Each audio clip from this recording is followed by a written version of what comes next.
Most people don't stay attached to toxic friends because they're weak. They stay because something inside them is trying to survive. And if that sentence made you feel a little uncomfortable, good, because it means we're talking about something real. Let me say this clearly before we go any further. There is nothing wrong with you for struggling to let go of someone who hurts you.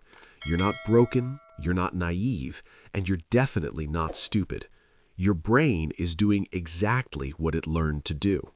Stay with me, because once you see what's actually happening beneath the surface, a lot of confusion starts to make sense. From the outside, toxic friendships look obvious. People say things like, just cut them off, or if they treat you badly, why are you still there? There's this assumption that staying means you enjoy the drama, or that you don't respect yourself enough to leave. Society loves clean stories with clear villains and easy exits, but real human attachment has never worked that way. The truth is, toxic friendships don't feel toxic all the time. If they did, no one would stay.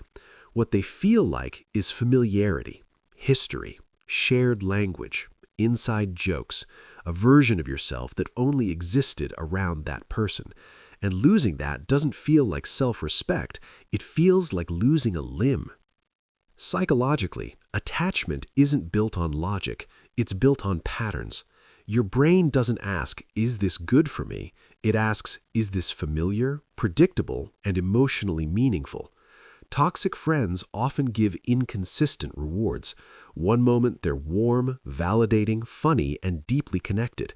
The next moment they're dismissive, critical, or absent. That unpredictability is important. Intermittent reinforcement is one of the strongest bonding mechanisms the brain has. It's the same reason people get addicted to slot machines.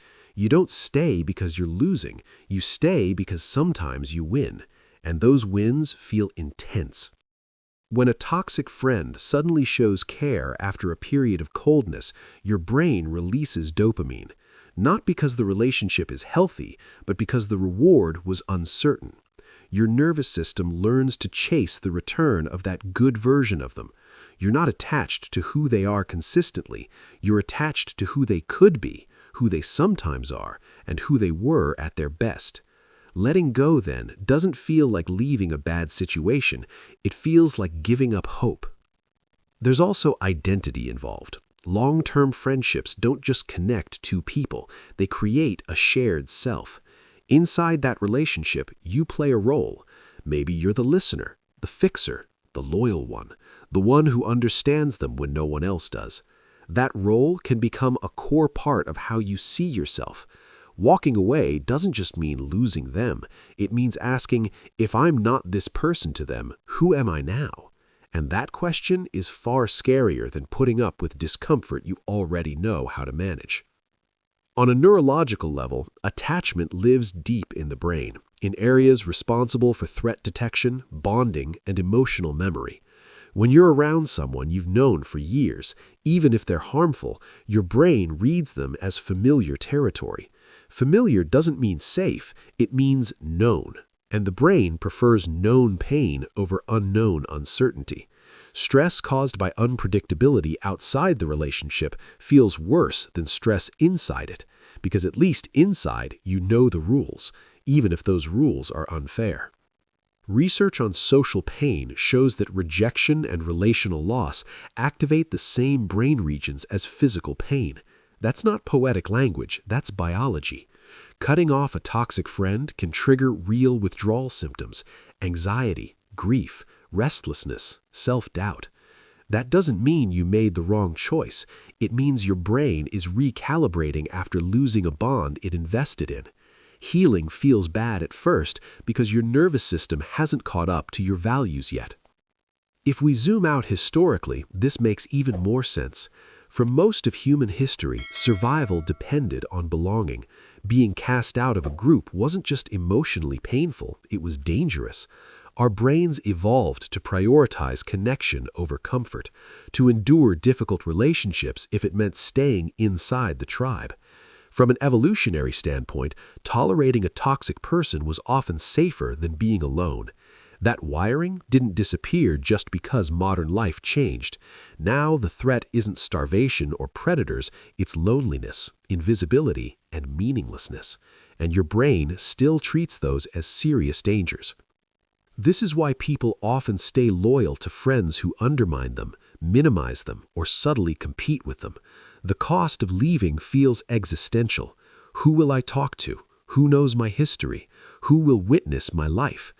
Toxic friendships often occupy space not because they're good, but because they're full. And emptiness scares us more than discomfort.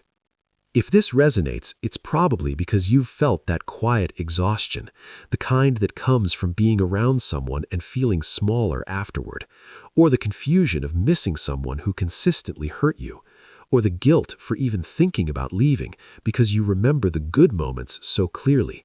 None of that makes you weak, it makes you human. At the same time, there's a balanced truth here. Attachment doesn't mean obligation. Understanding why you're attached doesn't mean you have to stay. Psychology explains behavior, it doesn't excuse harm. You can honor the bond and still decide that the cost is too high. Different people tolerate different emotional climates. Some thrive on intensity, others need stability. Neither is superior. But problems arise when your emotional needs are quietly sacrificed to keep a connection alive. Here's a question worth sitting with. Are you attached to who this friend is now, or to who you had to become to survive the friendship? Sometimes we confuse loyalty with self-erasure. We call it depth when it's actually endurance. We call it history when it's really habit. And we tell ourselves we're being understanding, when deep down we're just afraid of what life looks like without them. Letting go of a toxic friend doesn't mean erasing the past or denying the love that existed. It means updating your boundaries to match who you are now. Growth naturally threatens relationships built on older versions of you. That's not betrayal, that's change. And not everyone is meant to come with you into every chapter. If you're still attached, it doesn't mean you're failing at self-respect. It means your nervous system hasn't finished grieving yet. Detachment is a process, not a switch. Awareness comes first, distance comes later, and clarity often comes last. Be patient with yourself in that order. You're not broken for missing someone who wasn't good for you. You're not dramatic for feeling conflicted, and you're not behind for taking longer than others to let go.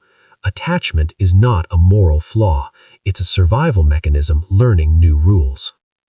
If this felt uncomfortably accurate, I'm curious what part hit closest to home, and if you want to keep exploring the psychology of attachment, identity, and the invisible patterns that shape our relationships, you already know where to go next.